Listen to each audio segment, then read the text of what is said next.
Hey y'all, it's your girl Shay Monye, and today I'm going to do a rant on the revival of the Proud Family, which is now called Louder and Prouder. So first things first, let me start off by saying that a revival is supposed to be a continuation on a previously existed show. So it should start off from pretty much the last place we saw the characters.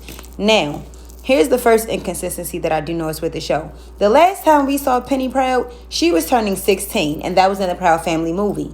That said, Louder and Prouder, at the very least, should have Penny and her friends being 16, if not older, because it's definitely worth mentioning that the actors and writers and producers and the people who were promoting the show were saying we're going to see Penny be older. It's, in the future a little bit.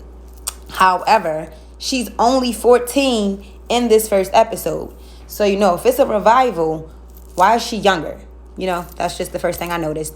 I guess what they were trying to hint at is the fact that Penny and her friends do look a little different. And there's like this thing that happens in the first episode where like fairy dust kind of revolves around the neighborhood. And I guess that's supposed to be all of the kids getting hit with puberty. Because you see Penny wake up and she's like noticing that, she's taller and she's more developed. And it's like, okay, this is what happens to a teenager when they go through puberty. But it's just like, y'all set me up to think that she was going to be older. I thought this was going to be in college or at least like senior year in high school, going to prom type stuff. But she seems like she's still, matter of fact, not even seems. I can see in a clip that she's still in middle school. Like her school was called Willie T. Ribbs Middle School. So at best, I guess she's an 8th grader, but whatever. That was the one inconsistency that I noticed. Here's another thing that the show does now that I'm not going to lie, I don't care for. The theme song, which does still have the same lyrics, is sung by a new singer. I personally do not care for that.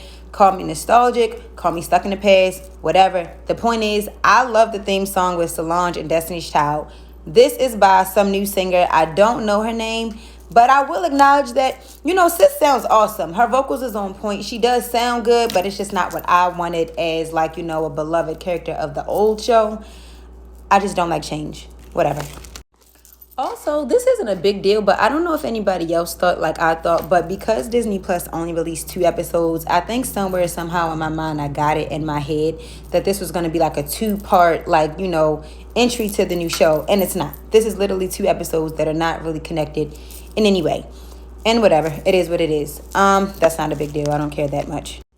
Overall, I will say that the show still has the same themes and the same tone that it always had, which I can appreciate. I know for me personally, Penny Proud was one of these characters when I was growing up that I resonated with the most out of any shows that I watched. So I'm glad that that hasn't changed. Like for part 2.